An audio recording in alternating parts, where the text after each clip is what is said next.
বহু পুণ্যের ফলে কৌরবেরা যাকে লাভ করেছিলেন সেই বিদুর হস্তি নামক পুরী থেকে হস্তিনাপুর থেকে চলে গেলেন।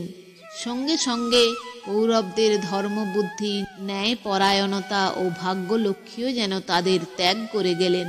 পরীক্ষিত প্রশ্ন করেছিলেন, বিদুর কেন তার সর্ব ঐশ্বর্যপূর্ণ গৃহ ত্যাগ করে বনে গিয়েছিলেন? পরীক্ষিতের এই প্রশ্নের উত্তর দিয়ে শুকদেব পরীক্ষিতের অপর প্রশ্ন, কোথায়, কখন, কি পরিস্থিতিতে বিদুরের সাথে মৈত্রেয় মুনির সাক্ষাৎ হয়েছিল, এইবার তা বলতে আরম্ভ করলেন। শুকদেব বললেন, হস্তিনাপুর ত্যাগ করে চলে যাবার পর বিদুর নানা তীর্থস্থানে পুণ্য লাভের আশায় বিচরণ করতে লাগলেন। ভগবান সহস্র মূর্তিতে অর্থাৎ অসংখ্য মূর্তিতে ব্রহ্মা, বিষ্ণু, মহেশ্বর, দেবী প্রভৃতি বহু রূপে এবং বহুভাবে বিভিন্ন তীর্থে অবস্থান করেন। বিদুর নানা তীর্থে গিয়ে বিভিন্ন মূর্তিতে ভগবানকে দর্শন এবং তাঁর আরাধনা করে বেড়াতে লাগলেন। বিদুর যখন তীর্থ থেকে তীর্থান্তরে ভ্রমণ করছিলেন তখন ভগবানের প্রীতির জন্য তিনি নানা কঠোর ব্রত পালন করতেন। তিনি অত্যন্ত পবিত্রভাবে জীবন যাপন করছিলেন। তীর্থ জলে স্নান, ভূমিতে শয়ন, শরীরের কোনো রকম যত্ন না করে অবধূত বেশে ঘুরে বেড়াতেন। তখন তাকে দেখলে তাঁর আত্মীয়রাও আর চিনতে পারত না।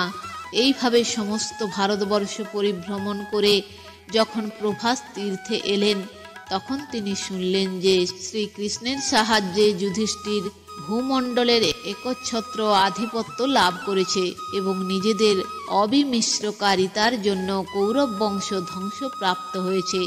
কৌরবদের বিনাশের কথা শুনে বিদুরের কোমল প্রাণে অত্যন্ত ব্যথা লাগে।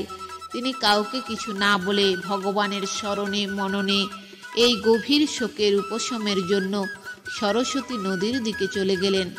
এই সরস্বতী নদী পারে পারে শ্রীহরির নামাঙ্কিত এবং চক্র শোভিত বহু মন্দির রয়েছে, যা দেখে সহজেই শ্রীকৃষ্ণের কথা মনে হয়। এইভাবে মন্দির দর্শন এবং কৃষ্ণ চিন্তায় বিদুর আবার শান্ত হলেন। বিভিন্ন তীর্থ মন্দির দর্শন করতে করতে ভগবত প্রেমে আত্মহারা হয়ে বিদুর ক্রমে সমৃদ্ধশালী সুরাষ্ট্র, সৌরভ, মৎস্য, কুরুজাঙ্গল প্রভৃতি দেশ অতিক্রম করে অবশেষে যমুনার তীরে এসে উপস্থিত হলেন। সেখানে মহাভাগবত উদ্ধবের সঙ্গে বিদুরের দেখা হলো। উদ্ধব হচ্ছেন শ্রীকৃষ্ণের অনুচর, অতি শান্ত স্বভাব এবং বৃহস্পতির